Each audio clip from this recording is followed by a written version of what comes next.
اگر آپ یہ سوچ رہے ہیں کہ پازیٹیو تھنکنگ سے ریئل لائف پرابلمس پہ کوئی فرق نہیں پڑنے والا، تو آپ یہ بھی دیکھ لیں کہ آپ نے جتنی بھی لائف نیگیٹو تھنکنگ سے گزاری ہے اس سے بھی تو بالکل کچھ نہیں بدلا. تو کیوں نہ کم از کم 6 ماہ دے کر پازیٹیو تھنکنگ کو بھی آزمایا جائے اور دیکھا جائے کہ کیا کچھ بدلتا ہے کہ نہیں بدلتا.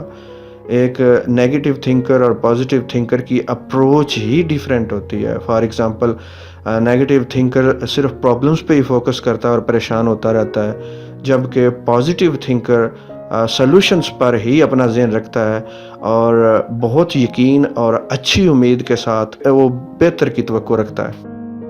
آپ کی دنیا میں جو کچھ ٹھیک چل رہا ہے صرف اسی پر توجہ رکھیں، بجائے اس کے کہ آپ ان چیزوں پر توجہ رکھیں جو آپ کی لائف میں ٹھیک نہیں چل رہی. اس عادت سے آپ کی اٹینشن اور آپ کی توجہ صرف انہی اچھی چیزوں پر رہے گی جو آپ کے پاس ہیں. ہر صورت میں اسے عادت بنائیں. یہ ہماری نئی ذہنی پروگرامنگ ہے. اگر ہم نے یہ اپنے مائنڈ کی پروگرامنگ نہ کی تو ہم آٹومیٹک چلتے رہیں گے، بائی ڈیفالٹ چلتے رہیں گے. یعنی جس طرح نیگیٹو تھنکنگ کرنا یا نیگیٹیولی ریئیکٹ کرنا ہم نے اپنی سوسائٹی یا مختلف لوگوں سے لرن کیا، اسی کے مطابق ہم ریئیکٹ کرتے رہیں گے، اسی طرح ہم سوچتے رہیں گے مختلف سچویشنز میں.